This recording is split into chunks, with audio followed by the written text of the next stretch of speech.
Hey everybody, welcome. It's Mark Ghermezian, I'm co-founder of Braze and now general partner at MXV Capital. Really excited to kind of walk you through my journey of building Braze from literally an idea and thinking about how we can really create picks and shovels for when the mobile ecosystem started, and really going after a category that really existed and building it into a dominant player in the lifecycle marketing mobile space today. So I'm really excited to jump in with you guys. The SaaStr community is awesome. It's something that, as I was building Braze, I always looked up to, and I always looked up to the CEOs that were speaking at SaaStr 10 years ago, and always wanted to make sure I had a ticket to get to the conference myself. So I'm really excited to be joining SaaStr and kind of sharing my story. Also, towards the end, we'll go through Q&A. So if you have any questions, make sure to post them up into the Q&A, and we'll make sure we'll do our best to address them. But I think one thing that I want to go through, I just kind of push this slide all the way to the top so you can kind of get a sense of the items that we want to really nail during this panel or this session. I think one thing for me building Braze was listening to our customers.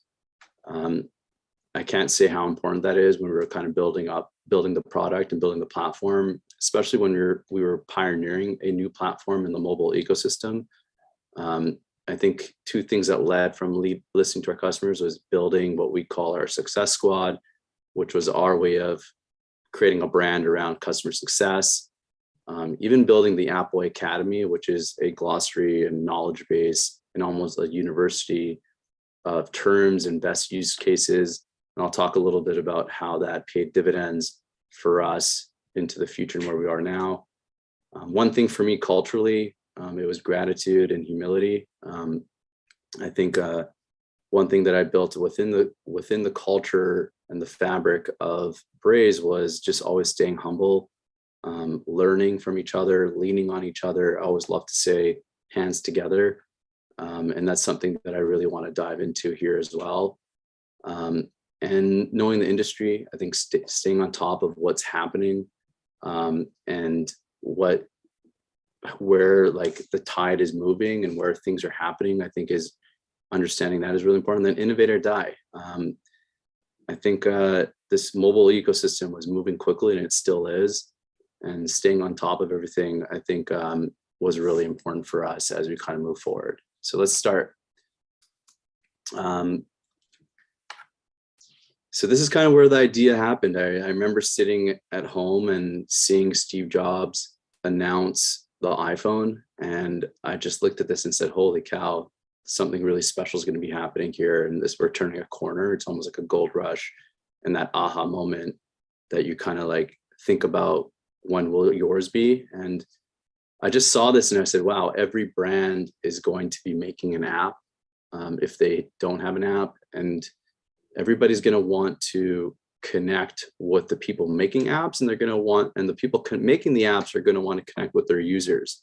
And I just believed in it. And one thing that I thought of was, but I don't want to make the apps. It reminded me of the gold rush, and I want to build the picks and shovels for it, and let everybody else kind of create what that is. So this was the first, a lot of people don't know, but this was the first iteration of Appboy, which is now called Braze. And the original idea was I was just trying to create almost like this social network online where if you had an idea for an app, you could submit it, or if you're a developer of an app, you can come on and choose the app that you developed, and then you can connect with your users, but all through a social network on a desktop. Nothing mobile about it, which is counterproductive with where the mobile ecosystem was going, but it still was kind of my gateway into this whole mobile ecosystem and connecting with a lot of developers. So one thing that I love is the robot, and Appboy, I bought the domain for $8.99 on GoDaddy, and we just didn't look back from using that name till we kind of thought the right time was to convert the name and change the name to Braze. So building on that, I think that was around 2008, around that time when I started thinking about Appboy and what it was, and I started creating by myself this mobile developer community. Like I said, it was a website where people can share ideas, they can create profiles. We actually started scraping the entire App Store, Google Play Store, and started building it in. I started building it in Canada with some folks that I outsourced to. I don't have a engineering degree or anything like that. I'm more of an idea person. And I typically look at problems and I try to solve them. And that was kind of what I was trying to build here. And at the time, if you remember when apps started, it was all about discovery of apps and how do you help developers get their apps discovered? And then how do you let the developers of apps really connect with the users? So the premise of what we built was there. It was building this social network where we connected the users and the developers of these apps and building that bridge. As I started building that, I'm like, you know what, this is not going to get big. It's cool, but it's not going to be massive. So that's when I started doing a little more due diligence and learning about what the concept of an SDK. And I started seeing like, wow, there are ways to integrate your software into an app. And that's when I started thinking about an SDK and what that would look like. And my whole idea was thinking about what Foursquare did. And back then in 2011, Foursquare was the hottest startup of its time. And people were checking into restaurants or venues. And I was like, well, how cool would it be if we can actually build a software that allows users to check into apps? And that would solve two problems. It would solve the discovery, because when you check in, you're sharing on your social networks that you're using this app. And it also let the developers of the apps know who your top users are. So again, the premise is still there in terms of where Braze is today. How do we connect the users of the apps with the developers of the apps? And I was always trying to solve that and iterate on it. Eventually, we just landed on like, okay, this is cool, but nobody really wants the check-ins. They love the SDK. They love that we can give them the data on who's using your apps. They love that they can communicate with the users of the apps. So that's when we sunsetted the whole concept of checking in the apps, and we started creating this platform, which we called at the time mobile CRM. So that's when the journey started. I was, like I said, I was just building the SDK myself for a couple of years. At the time, I was living in Houston, and I just heard about South by, which is just wrapping up right now, and told my wife I'm going to Austin and going to see if I can show people what I'm doing and see if I can raise some money. And we'll get into a lot of this because I'm going to get into a lot of how things evolved, and just so you can really appreciate what happens over time. Like Braze is now a 12-year-old company. And I think a lot of times you think about like, wow, they IPO'd, they're so lucky, but there's so many things that we went through in that journey to really figure out how we can get to where we are today. So I went to South by, and with the first iteration of the iPad, first gen, with my deck, and I just walked around, and eventually someone introduced me to Alex Lloyd, and he was my first investor who committed to investing. I think at the time, I think it was $150,000 or $250,000, and we raised our first $1 million at a 4 million cap, and that was in July.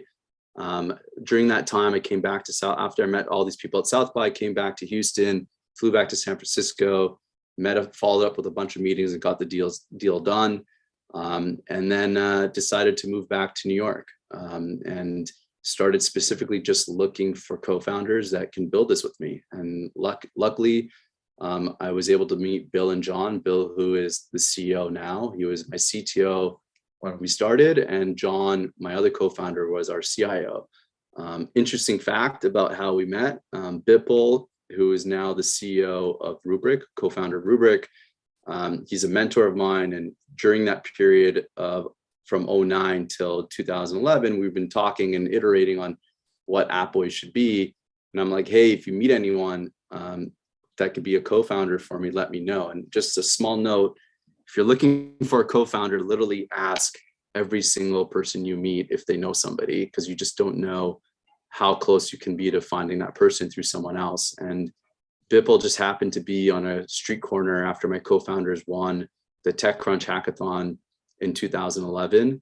And he was just telling them what I was building. And he said, you should reach out to Mark. He just raised $1 million. And you guys should potentially pair up as co-founders. And that's exactly how I met my co-founders. And we came together and started building the team. And we launched our first iteration of the iOS SDK. And that's when we kind of realized that people didn't really care about the check-in. And we reiterated, relaunched it with the CRM for apps. One thing that was really interesting was one of our customers came to us and said, we don't want the SDK.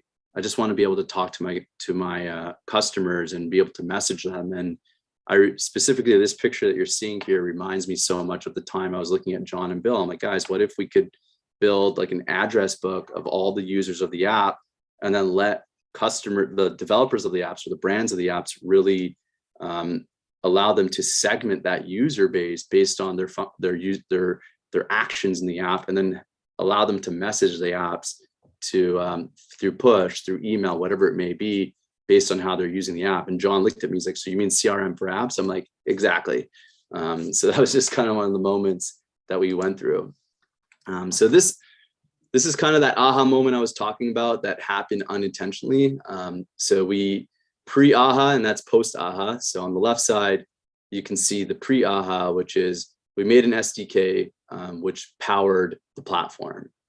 We were originally going after long tail, and I'll get into kind of where we decided to really double down on the enterprise. And we were building an app community, which then eventually built into our user data aggregator. We use gamification, which got us to thinking about how we build the relationships with the customers and app check-ins. Although there was some form of messaging in an app check-in, we actually converted that into direct messages. So when you could put all this together and you mush it all together, that's kind of how we landed on the concept of mobile CRM, marketing automation. We actually didn't even know what to call ourselves. I think we changed so many times around how you define what Appboy is. Is it mobile CRM? Is it marketing automation? Is it lifecycle marketing? I think we've came full circle, and now we're lifecycle marketing for the mobile ecosystem, or more lifecycle marketing for brands. So what's interesting is when we thought of the idea personally for me, and I can only speak for myself, I didn't even know companies like Salesforce existed. I didn't know Adobe existed. I didn't know ExactTarget existed, because originally I just wanted to build the bridge between apps and their users. And as we started kind of going more and digging and peeling that onion, we started noticing more and more that, hey, this is a massive market. I think ExactTarget just got purchased by Salesforce for about $2 billion or more. But I think what was interesting for me, and I kind of looked at it as wow, like they are really just built for desktop and laptops and email. And there wasn't anyone kind of building the next gen platform or CRM that can really integrate into the different platforms and devices that we as users are interacting with the brands we love. So if you think about when mobile was introduced, you were interacting, and I always use the New York Times as an example. You would read the New York Times on your phone, on an iPad, on your desktop, on a laptop. Literally now on your watch, you're getting breaking news. And then you're also reading the paper at home. And I think you just interacted with the New York Times in 6 different ways across 6 different mediums and our devices. And I think for ExactTarget, they were built to really just track you on a desktop and then follow up with an email. And for us, it was like, wow, this can get really interesting and very hard to do if we can actually track everyone across all devices in real time, identify who that user is on a unique level, and then transact on that with push, email, whatever the message type it is. And if we want to do that, we really need to build the best-in-class CRM. So the state of the market was really interesting because it was very, very isolated and specific to desktop and laptop and cookies and email. And then the entry of mobile really shattered that whole thing. And I think that was a big thing for us. when we kind of saw the market opportunity. I think for one thing for us also, when we were building it, I didn't know anything. I was not your traditional CEO. I didn't go to any of the top tier universities. I'm not an engineer by background. And we had many competitors who had a much stronger pedigree, at least for me, but my co-founders were awesome. So we were able to really kick some ass. But I think for us, it was like, what are you building? Like, there's Marketo out there, there's Salesforce out there.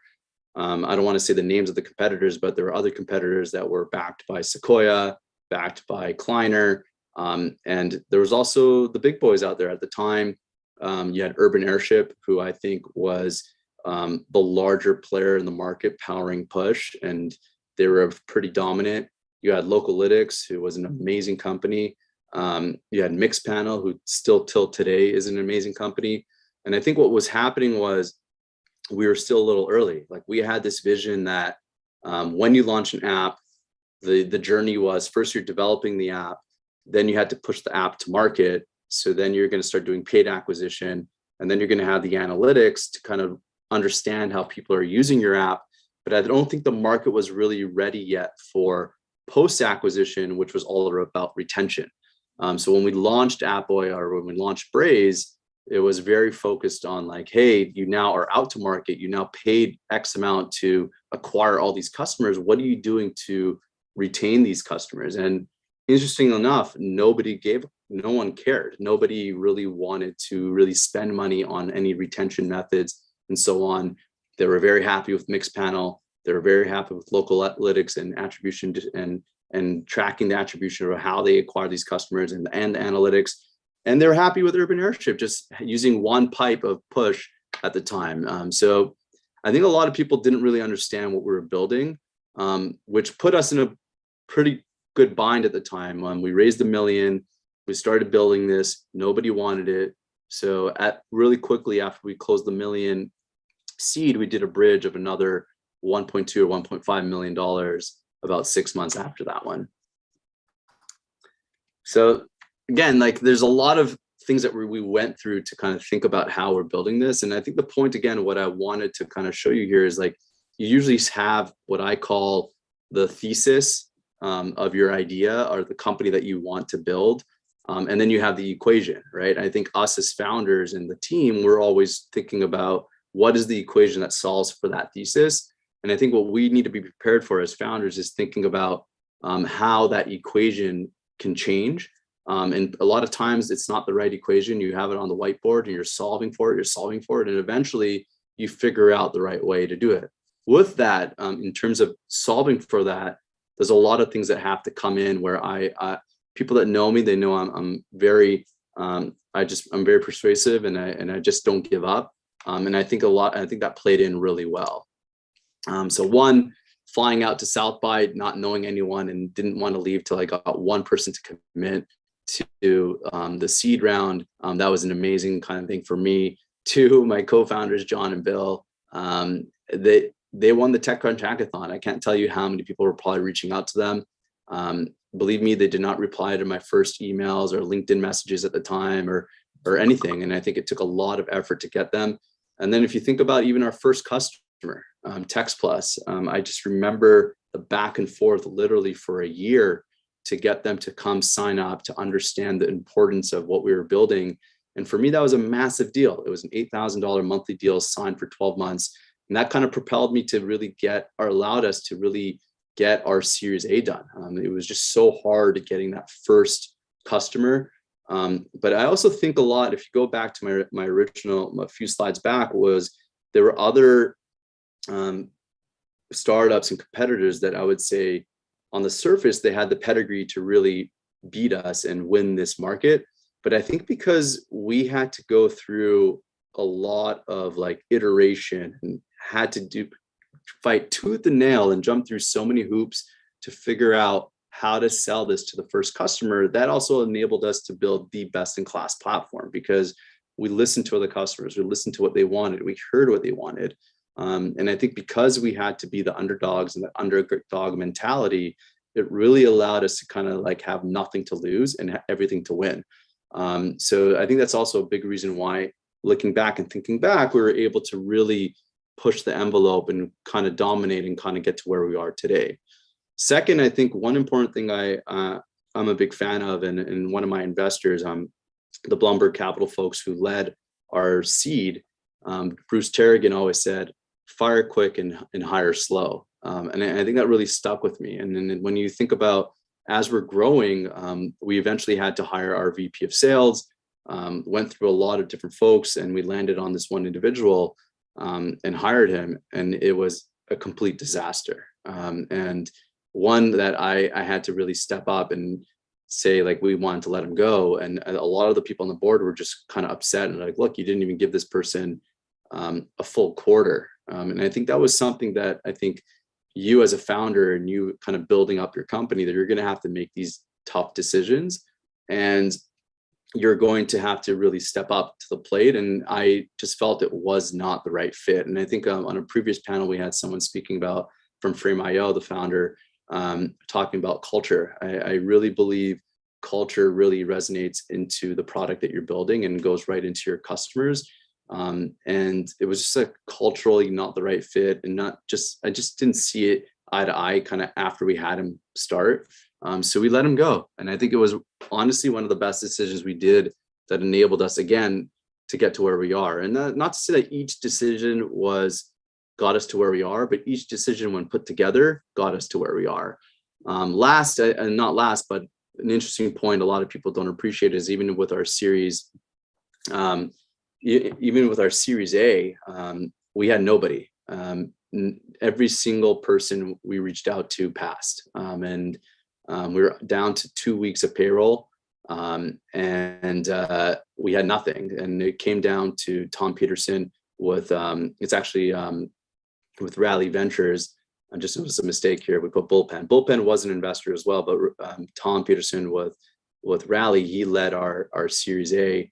Literally flew out, got him to sign, got him to agree on the terms, but we still had 2 weeks of payroll left, and closing wouldn't happen for another minimum 30 days. So that in that time, I personally fronted payroll for that time period, and so on. So that was an interesting kind of story for me. Again, those 2 weeks could have been, we could have died. We wouldn't have been around. And then second, I think every company has a unicorn hire. And I think it's that hire that makes the difference between the founders and that next hire. And I think Miles Klieger, who is now the president and the chief customer officer of the company, he was at Salesforce, previously at Buddy Media.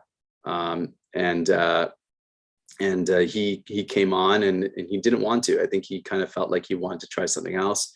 But again, I just felt like this was the perfect fit for him. And I literally went to his house and eventually got him to agree to come on. So again, I think the point of all these stories is to kind of show you that there's so much that you need to do as a founder and CEO to really see your company through and see your vision through. It's not all just kind of black and white.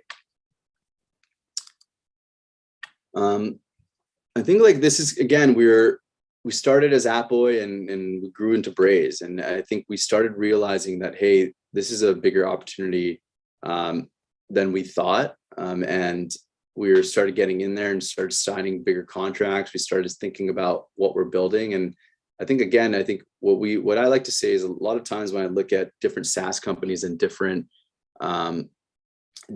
platforms that people are building, I always think about, is this a means to an end, or is it just data that you really can't do anything? Is the product actually doing something that actually equates to something in terms of something tangible, productivity? Does it trigger something? So I think like something for you all to think about as you're building a platform and a product is like, is this a means to an end, or is what I'm building just the end? The other thing is like building a platform, not a feature. I think this is key. A lot of times I've noticed that a lot of SaaS platforms out there today, the founders may have this one idea, which is more of a feature. And what that means is it sticky, right? I think, and does it lead to stickiness? I think if it's a platform, it's something that you want everybody using day in, day out. And does it typically, and if you think about it, does it 10x the performance of the company? Does it 10x the performance of a department or an individual contributor? That's all okay if it does all that, but you want something that they're using every day that really 10x is how they're performing, and it's not just a feature and so on. And then making it sticky. I think how do you make it sticky is having it integrated into the stack of the power user. So for us, having those key integrations was important, and so on. And then budget. I think a lot of times we underestimate budget. So who your power user is, what their budget's like. I think you can't really underestimate that, hey, I'm going to build this and I'm going to charge this much. I think you really need to understand the budgets of the power user or the department you're selling into, and you really need to take into consideration the size of the company that you're going into. Is it long tail? Is it enterprise? At what point do they actually have budget for your product? And at what point does it actually 10x their productivity? And at what point do they actually hire someone who actually will dive into using your product? So I think, again, just going back to kind of how we saw this, we realized that there's a bigger opportunity than what we thought. I think honestly, when I was building Braze and the time when I was CEO, we really felt that, hey, we could probably get this to 100 million AR. And obviously we're much larger than that today.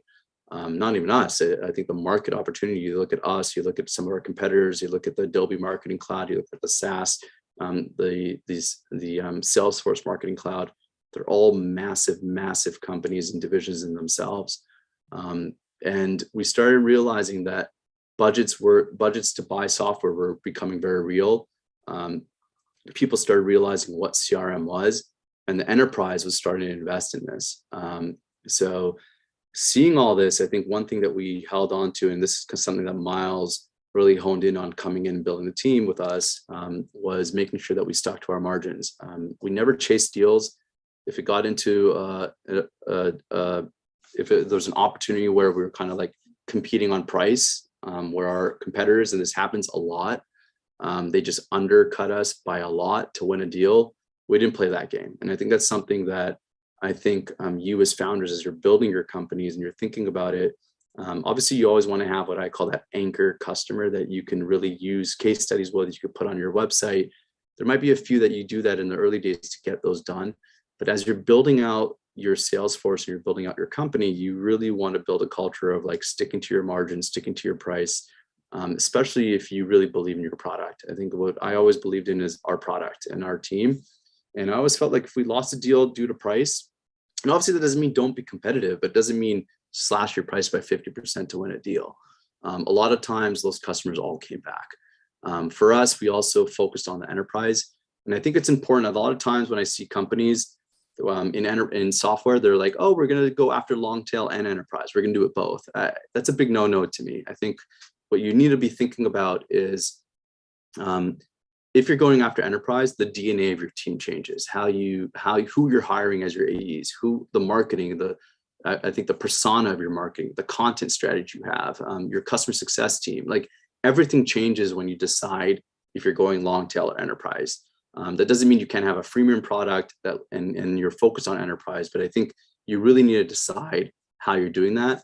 And then that's something else that I just mentioned. You're building an enterprise customer success team. I think it's really focused on like how you support the enterprise and then the content strategy. So these are things that we honed in on that I think was the big difference maker for us to get to where we are today versus some of our competitors in terms of deciding to go against the enterprise. Again, I think every domain and every I would say category is different. For us at Braze at the time when we were going to market, we felt skipping the long tail and going directly into enterprise was the right move for us.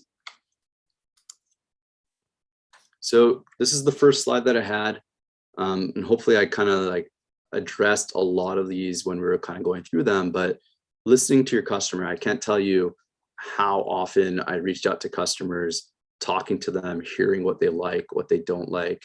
We actually even created a customer advisory board where we had our key customers part of this board, where we met quarterly or biannually.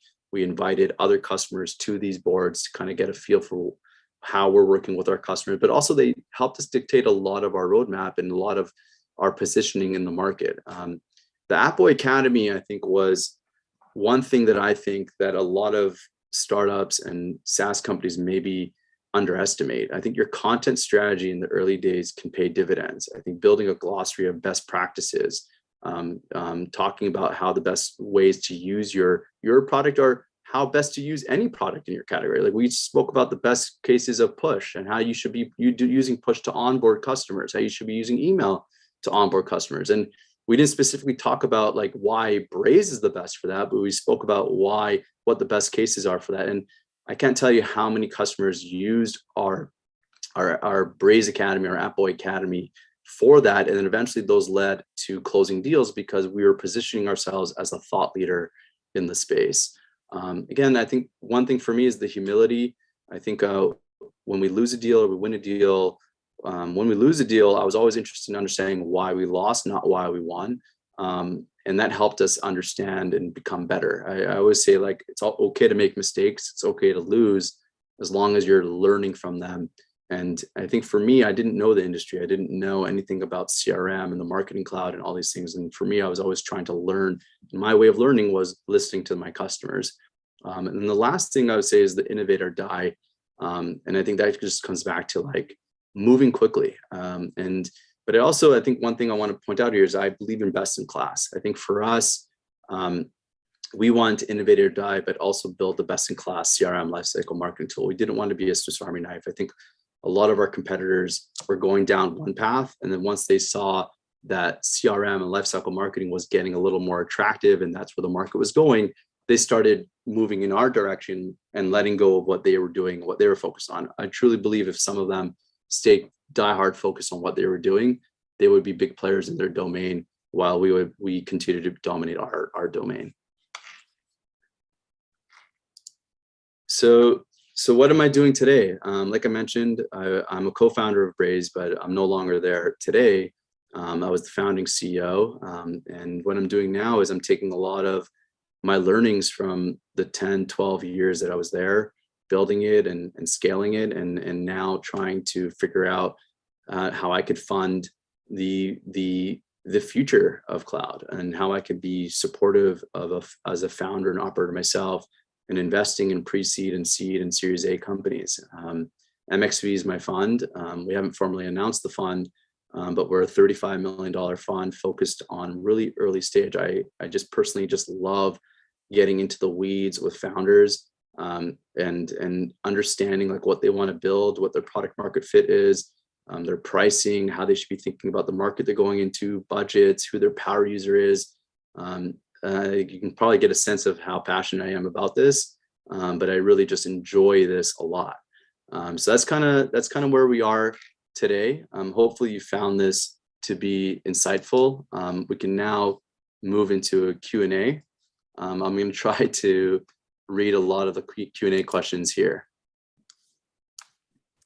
Hi, I'm Catherine from the SaaStr team. We're going to be going through this Q&A moderation. We'll close out this last session of the day with some great questions that have come in through the audience.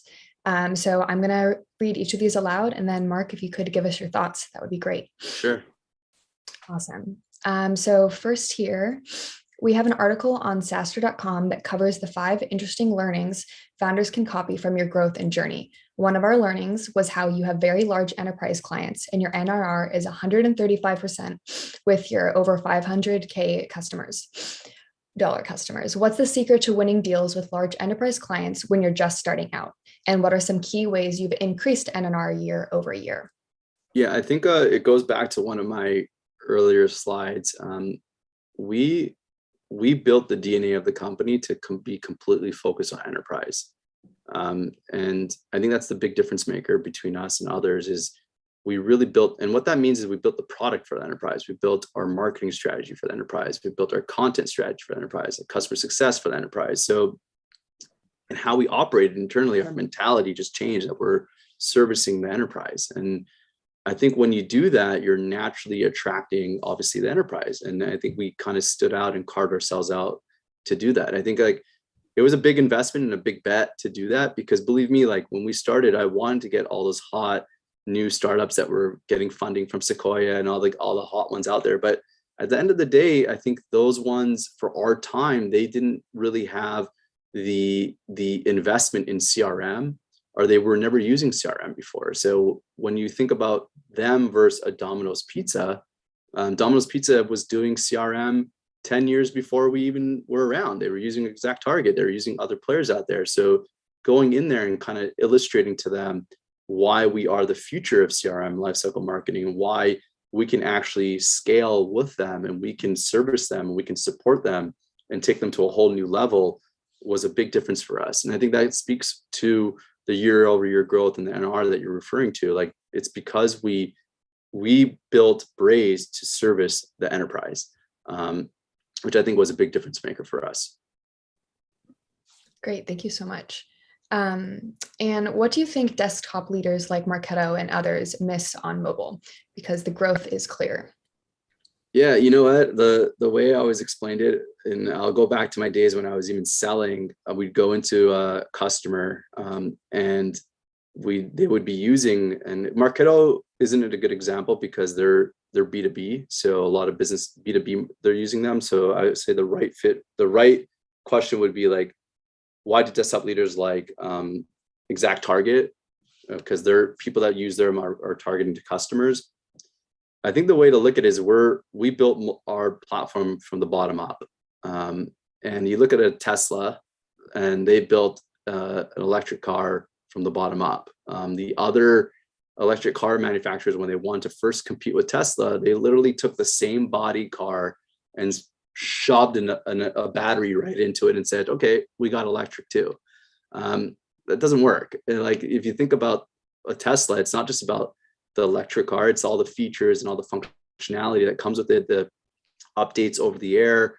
It's like from the bottom up, being mobile, being electric first is really important. I think for us, we took that same approach. We built it from the bottom up, while everybody else kind of just like shoved mobile into it and said, and went into meetings with customers and said like, hey, like we also do mobile. And at the end of the day, that doesn't work. I think also what was important was, I think, the shift of the marketer and the buyer. They became a lot smarter, a lot more educated, a lot more data driven. And I think that's true today. And they could read right through that. I think that's where I go back to best in class products really win, because the buyers today are a lot more educated, a lot smarter than they were, I would say, even 20 years ago, where it's just kind of like they would call their friend and be like, what are you using for this? And they just buy it and move on to the next. I think now people really want to buy best in class. And I think that's why we won. Interesting. And what was the first 10x feature for Braze, the one that really broke out? Yeah, I think for us, it was the segmentation of your customers. So I think it was the coolest thing ever when I could go into a demo and show you, here are all your potential, like in a demo environment, here are your customers that are using your app. I can segment by who used your app 10 times in the last 5 days in New York, who have not made a purchase yet. And we could send them a message on their local time in their language at the time that we typically think that they'll engage with their phone.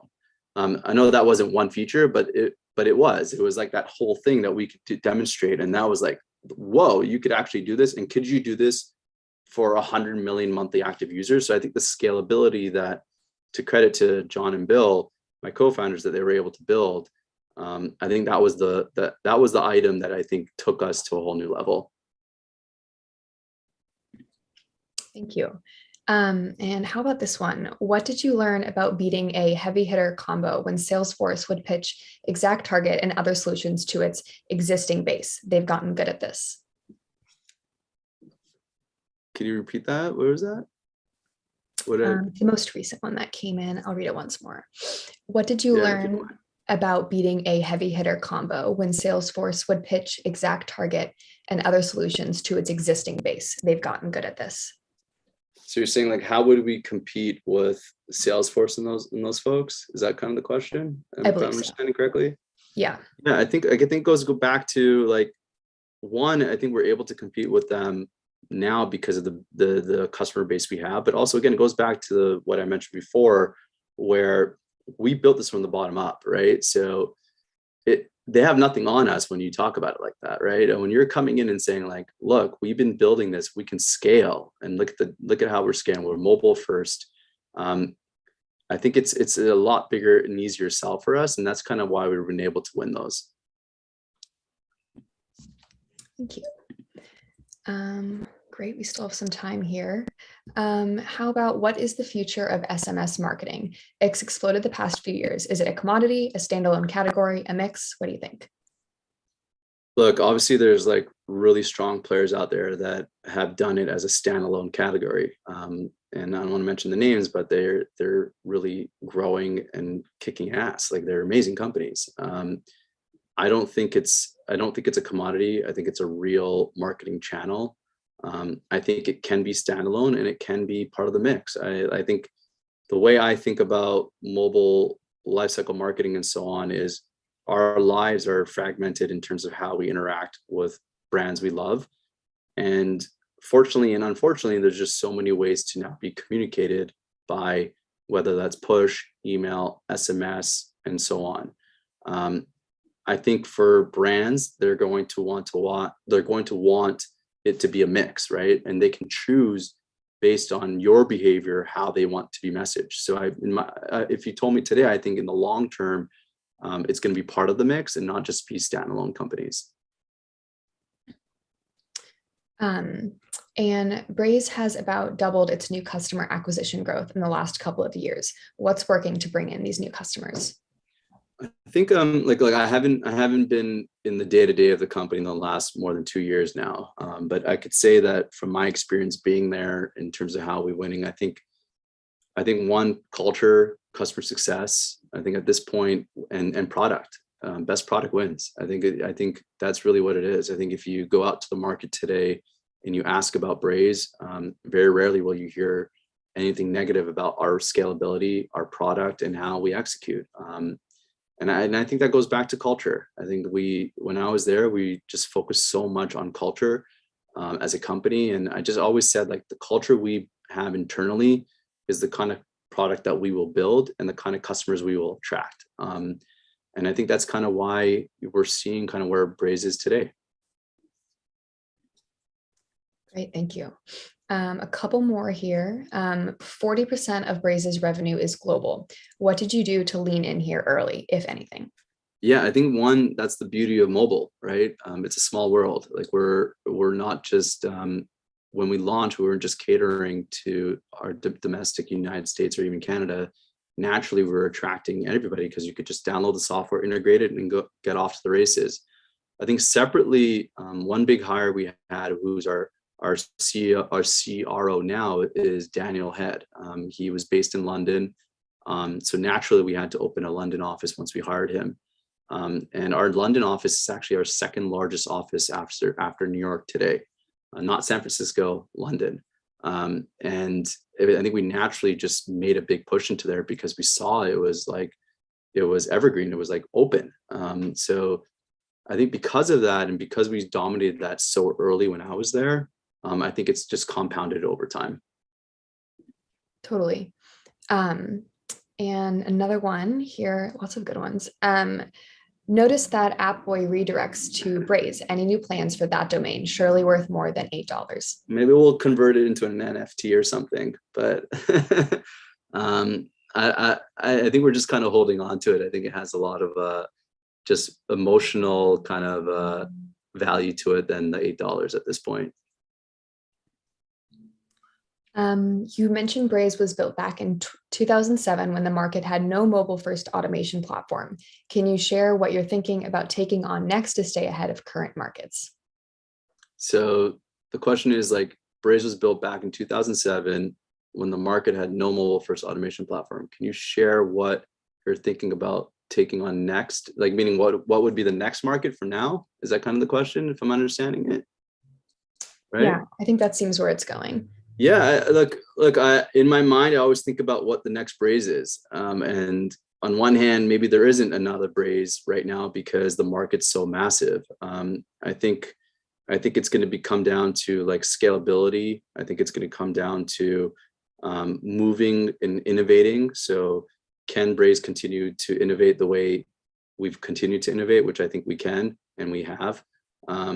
I don't have an answer to what that is. My eyes and ears are wide open right now to like find what that next Braze is, and that's kind of why I want to invest and continue to invest into this category. I believe in the category. I think it's massive, And I don't think it's a winners take all market. So I think there's going to be a lot of interesting ideas that founders are thinking about now, in terms of what the next play is in this category. Yeah, I think it's a great note to be kind of nearing the end of the session and this event on to kind of look ahead. We do have 2 more here. I think we'll have just enough time. So what tips do you have for product leaders on how to build a platform beyond just a feature? In what ways was this piece of insight integral to the journey of Braze? I think when you're thinking about building a platform, you need to be thinking to build a platform. So it's not like one feature that someone will use once a week or once a month. It's something that people will use daily. And the power user is using it daily and they're monitoring it daily. Like look at Calendly, right? Like Calendly is something that when you open it up, you're interacting with it daily because you're sending out emails, you're sending out invites. I think for us at Braze, it was like, naturally we became a platform that was being used daily by the marketer. Like they were always onboarding new customers. They're always retaining new customers. They're always looking at the conversion rates of their campaigns. They're always iterating real time. So it's something that they were logging into daily. So I think for anyone building a new platform, you should really think about who the power user is. What does their stack look like today? What does their day-to-day look like? What are the KPIs that they're being tracked against by their manager or by the company? How do you kind of help 10x that with your platform? And can the items or the platform you're building be used in a way every day? Again, I feel like it has to be used every day for it to be a platform and not a feature. Power user, I like that. And last but not least, can you give some advice from the employee side of how to be a catalyst of growth for the company that you represent? I think it's going back to being humble and I think being real to yourself. And I think growth comes from learnings. Don't be afraid to continue to take those risks, and don't be afraid to ask questions, and don't be afraid to say, I don't know.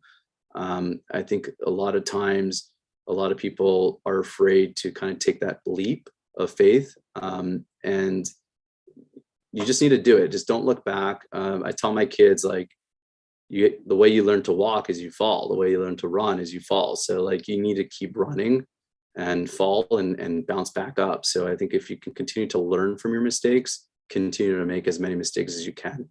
That's what I would say.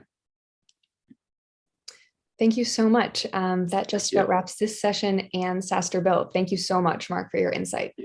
Thank you. I see you. Bye, everyone. Thanks for joining.